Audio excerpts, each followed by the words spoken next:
Welcome back. Well, it's about quiet on the markets at this point in time, 0.4 higher, so no major losses. In fact, minor outperformance actually from Indian markets compared to the way Wall Street and Asia have performed. So it's a good time as any to get an idea of how the global cues are shaping up, as well the global institutional firmament, IMF and other rivals emerging from China at this point in time. A person best placed to explain all that is John Lipsky, former managing director of the IMF and actually one of the longest serving employees in IMF before he left the IMF and became once again professor of economics at Johns Hopkins University. Morning, Mr. Lipsky. Thank you very much indeed for joining us. Now that you observe the economy scene very, very closely from the United States, what's your take on that inevitable question on rate hikes? What's your sense? Do we get one in 2015 at all, the rate at which the dovishness is continuing? And if yes, how many at all? Well, certainly this is going to depend on how the actual data unfold, not just in the United States, mainly in the United States, but also around the world. I believe yesterday the Vice Chairman of the Federal Reserve, Stanley Fischer, spoke at the Economic Club of New York and made it clear that certainly he and his colleagues expect to be raising rates this year. How often and how far will depend upon on how the economy unfolds. But very clearly, with the economy performing reasonably well, with unemployment rates falling, and with the current interest rate virtually at zero, it's obviously time to start renormalizing, although that can happen at a very gradual pace. Mr. Lipsky, good morning and thank you for joining us in this discussion. I was reading some of your comments on the Indian economy, and you did mention that India is at the beginning of an excited period of accelerated progress, but it needs to boost productivity to remain on a path of strong growth. Sir, in your mind, what does the government need to do at this juncture in order to boost productivity? Well, this is not a simple task, but it's very clear some of the things that can be done, need to be done in order to boost the long-term growth of the Indian economy, which is very feasible and desirable goal. First, of course, over the medium term, there has to be an improvement in the education system here to improve the skills of the favorable demographic distribution in India. There are lots of young people compared to many other economies, and they need to be trained well. Certainly, the effectiveness and efficiency of the public sector can be improved. The very exciting and interesting reforms of the subsidy system that can promote social justice, help to support poverty alleviation, and at the same time improve the efficiency of the public sector is important. And at the same time, there are very many important investments in infrastructure that can help produce increased efficiency, as well as other deregulatory and liberalizing reforms. There may have been another thing that you noticed in India.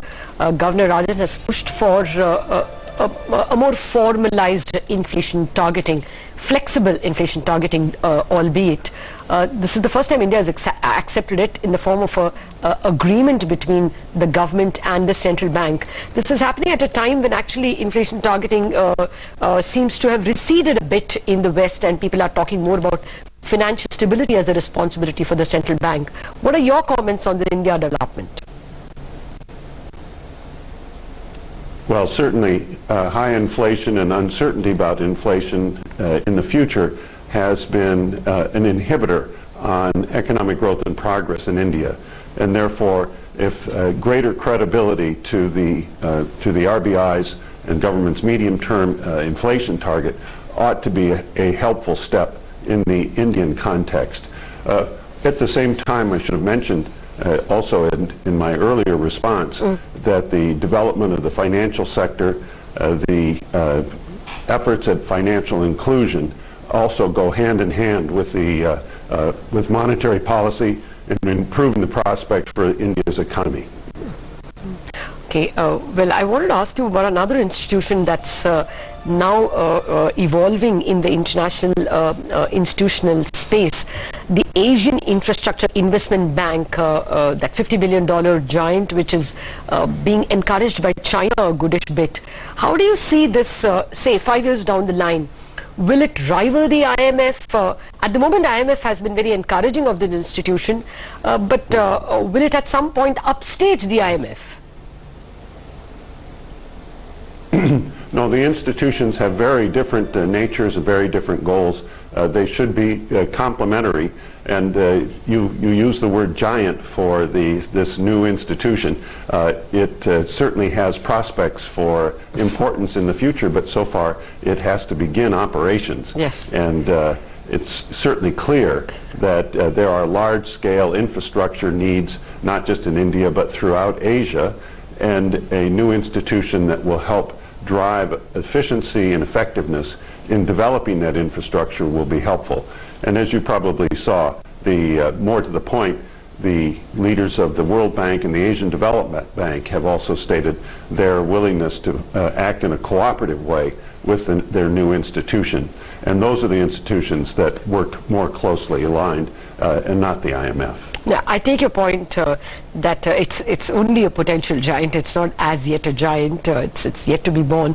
But will a bank like this have greater chances of success than, for instance, the BRICS Bank, where the members promoting it are more diverse, don't have so much commonality as much as the promoters of the Asian Infrastructure Investment Bank?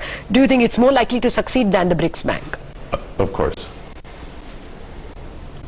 Well, let's put it this way. It's very easy to define a role for the Infrastructure Investment Bank. It's obvious that there's great interest broadly, internationally, in supporting this institution. The underlying substantive role of the BRICS Bank is much less clear, as there seem to be already institutions, multilateral institutions, that operate in the space that the BRICS Bank has talked about operating in. There's one other aspect, though, I should say, that sits alongside implicitly the new Asian Infrastructure Bank, and that was mentioned yesterday in Beijing by People's Bank of China Governor Zhou, and that is the intention of the Chinese authorities to act in a way to boost the international role of the Chinese currency, the RMB. And that certainly will have potential important implications for the future action and governance of the International Monetary Fund. Okay. Mr. Lipsky, since you do have a world view of several economies, what is the sense you're getting about which are the economies that would be the fastest growing in 2015? And within that, what is your own estimate of how much India could grow based on the revised series data? Oh yes, well there's no reason to doubt the figures cited last week here in Mumbai and in New Delhi by IMF Managing Director Christine Lagarde. I believe they're talking about a growth rate in India of nearly 7.5% in the coming year, and that certainly seems possible. Growth in emerging Asia continues to be the fastest in the world, but it's also true at a global scale that consensus forecasts, including those of the IMF, are anticipating global growth of only about 3.5% this year and next. That would include about 4.5% growth rate in the emerging economies and only 2.5% in the advanced economies, that growth led by the United States. This contrasts with the first half, for instance, 2003-2006, in which global growth averaged over 5% a year every year. So really, since the onset of the global financial crisis in 2007, global growth has not regained the pace that it had before that onset of the crisis. So there's still a ways to go. Okay, finally, Mr. Lipsky, you watched from your perch on the IMF the global scene for such a long time, and hence this question, what should global financial markets fear at all in, say, the next 12 months? It does look like the Fed rate hike will not be that disruptive, especially because, as you pointed out, Stanley Fischer is not expecting a series of rate hikes. If it is not going to be disrupted by the Fed rate hike, what might it? Will there be any exit from the EU at all, Greece or any other country? country? Will that be what we should worry about? Or will it be a debt default by one of the emerging economies? What should global financial markets worry? Well, all these things should be worried about because in my experience, things that are worried about are not the cause of crises. Crises come from things that have been neglected and not looked at. But certainly the obvious issue is going to be, first, in the near term, the divergence of monetary policy between the United States and other major money centers, where you can obviously anticipate additional expansionary moves by the European Central Bank and probably by the Bank of Japan while the Federal Reserve is tightening. This in the context of super accommodative and super low interest rates that have carried long-term interest rates in some European markets into negative territory, an unprecedented situation. So at the same time, in many markets, equity prices at near or at historic highs, obviously there is concern and wonder about the impact on asset prices as monetary policy, as I say, in the near term is going to diverge, and in the longer term is going to renormalize. This is an obvious challenge and worth thinking about. Oh yes, that's a huge one. Mr. John Lipsky, it's a pleasure speaking with you. Thank you very much for joining us on CNBC TV 18.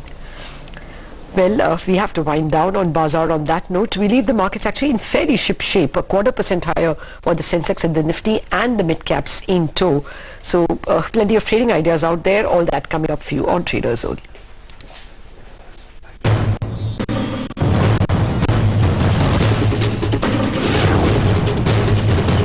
CNBC TV 18, celebrating 15 years of leadership.